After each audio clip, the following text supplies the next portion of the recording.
بقرہ عید کا پہلا دن تھا۔ قربانی کے بعد ایک سیٹھ صاحب اپنے گھر کے صحن میں صوفے پر بیٹھے اپنی نگرانی میں اپنے بیٹے سے اپنے باری برکم اور مہنگے جانور کے گوشت کو مختلف حصوں میں تقسیم کروا رہے تھے۔ فلاں ران فلاں بہن کے لیے، فلاں گوشت بھائیوں کے لیے، فلاں سالوں کے لیے اور سب سے اچھے والا گھر میں سالانہ بقرہ عید کی دعوت کے لیے۔ بیٹا والد کی رہنمائی کے مطابق گوشت الگ الگ کر کے رکھتا جاتا۔ سیٹھ صاحب کی حویلی سے کچھ دور ایک چھوٹے سے کچے مکان میں سیٹھ صاحب کا ملازم اپنے 2 بچوں کے ساتھ رہتا تھا۔ چھوٹا بھائی اس دن بہت خوش تھا۔ بڑا بھائی چھوٹے بھائی کی غیر معمولی خوشی دیکھ کر کہتا ہے، کیا بات ہے، آج تم کچھ زیادہ ہی خوش نظر آ رہے ہو۔ چھوٹا بھائی اپنی غیر معمولی کی وجہ بیان کرتے ہوئے کہتا ہے، بھائی میں خوش کیوں نہ ہوں، پورا سال انتظار کرنے کے بعد ان دنوں ہمیں گوشت کھانے کا موقع ملتا ہے۔ ابھی بابا کے نئے سیٹ کی طرف سے گوشت آئے گا اور ہم اسے مزے مزے سے کھائیں گے۔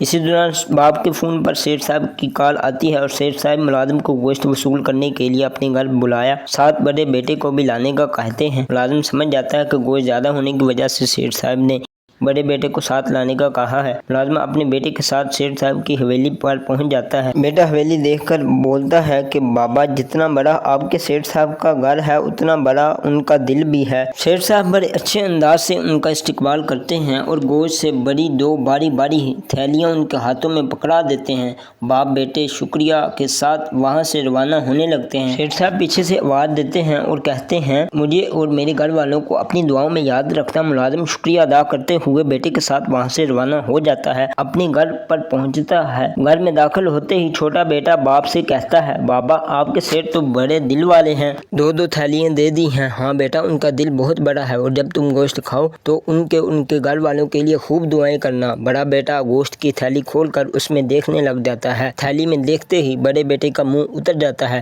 اور وہ مایوس ہو جاتا ہے۔ باپ اس کا مایوس چہرہ دیکھ کر کہتا ہے، بیٹا کیا ہوا، منہ کیوں اتر گیا؟ بیٹا گوشت کی تھیلی باپ کے سامنے کر دیتا ہے۔ تھیلی میں دیکھنے پر باپ کو اس تھیلی میں صرف ہڈیاں نظر آتی ہیں۔ باپ بڑے بیٹے سے کہتا ہے، بیٹا دوسری تھیلی میں دیکھو، کیا پتا اس میں صاف گوشت ہو۔ بیٹا ایک نئی امید کے ساتھ باپ کے ہاتھ سے تھیلی لے کر اس میں دیکھتا ہے، اس میں چربی ہوتی ہے۔ چھوٹا بیٹا دونوں تھیلیوں میں صرف بنا گوشت کے ہڈیاں اور چربی دیکھ کر اپنے مایوس چہرے کے ساتھ باپ کو دیکھتا ہے اور کہتا ہے، بابا آپ کے سیٹھ صاحب واقعی دعا کے مستحق ہیں، اللہ پاک انہیں ہدایت دے اور ان پر رحم فرمائے۔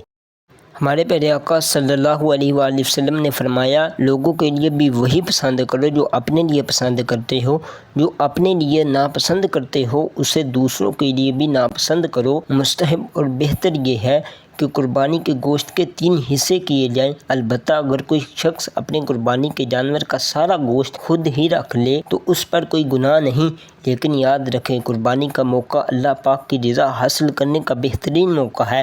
مستحقین میں گوشت تقسیم کر کے اللہ پاک کی رضا حاصل کیجیے۔